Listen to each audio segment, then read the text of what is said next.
there were a lot of people that I still talk to, still learn a lot from, that really they change the way I wouldn't say not necessarily about product management, but it changed the way I think about things and the way I look at things. So a good example of that is Shopify's CPO back in the day, Chief Platform Officer Harley. Harley is now Shopify's COO, and the way Harley thinks about creating value is something that every product manager needs to understand, and they need to think about it every day. Creating value creation is everything, and that's something that product managers sometimes they forget about it. Right? I get pitched tons of ideas by our data scientists, and engineers every day, and they're really, really cool ideas. But at the end of the day, we are in charge of creating value. We're not in charge of building cool stuff, right? And a lot of companies do that, right? Like back to your point, especially with data science, that's the most expensive way of doing things. That working on something that, with data science, your projects can take up to 6 months just to get a model that you need to inject that into your production, and being able to now get the backend team to work on it and front end to work on it. And that amount of time that can be spent on a more meaningful problem is something that you just really want to make sure you get it right. So like that idea, the mentality that at the end of the day, as a business and as if you're a product-led company, as a product team, you always want to think about value creation. And that's something that we do a lot every day, every quarter, with every set of objectives and key results that we have. We constantly rethink about how we do things, and we really ask ourselves, are we creating value with these projects? Are we creating value with these set of things that we're working on? And if we are these like values that we think our customers are going to get out of it? Or do we have any data points? Do we have any interviews with customers that do indicate that these are things that our customers can get value out of? To answer your question, it's usually like value creation, I think, would be the biggest thing I learned. And then I just give you another example, just for the sake of time. The other example would be our CEO, Progrith.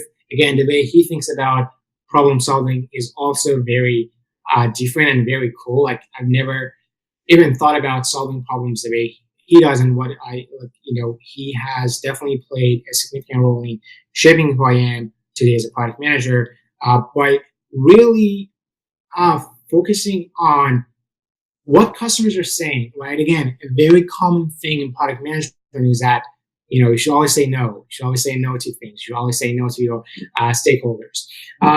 And there's some, that's a valid thing. Again, a lot of times your customers don't know what they want, right? Back to, the classic, for example, if they ask people what they wanted, they would say, we want a faster horse.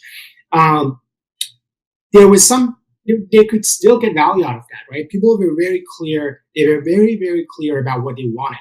In the curve, the value curve, if you will, the value curve of the company, if you think about what are the things that we're creating value on, what are the attributes that the market is valuing today, speed was something that people brought up. They said we want a faster horse. They didn't say we want a more convenient horse or, any other attribute. They were very clear, crystal clear about what they wanted. They wanted a faster horse. And what Ford and his team could get out of that was that speed matters, and that's what the customers want. So let's find the best way to provide that to our customers. So today at Crowder, we never say no, but we never do it exactly like our customers tell us to do it. We always really ask, the 5 questions that, any product manager should ask to get to the bottom of the jobs to be done. We understand what the jobs to be done is. We understand what are those attributes on the value curve that they are talking about. And once we have the jobs to be done, once we know what the jobs to be done is, then we can, think about the best and most optimal way to solve that problem. And at the right time with the right set of resources. And we have a set of backlog. Like I mentioned, we ice everything. And when the timing is right, we work on those things, but we do it in a way that, can address the jobs to be done, but can also create value for all of our customers, not just for one customer.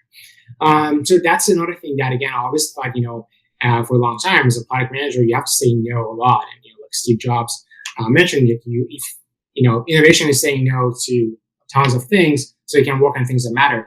But a lot of times, being open to that feedback you get from the customers and saying we're going to look into it and we're going to consider it as something that we can work on, and evaluating that and thinking of the best way to solve that problem can go a long way. We develop features today that are getting more than 95% adoption rate across all of our 400 plus destinations. And these are features that I didn't come up with, our CEO didn't come up with.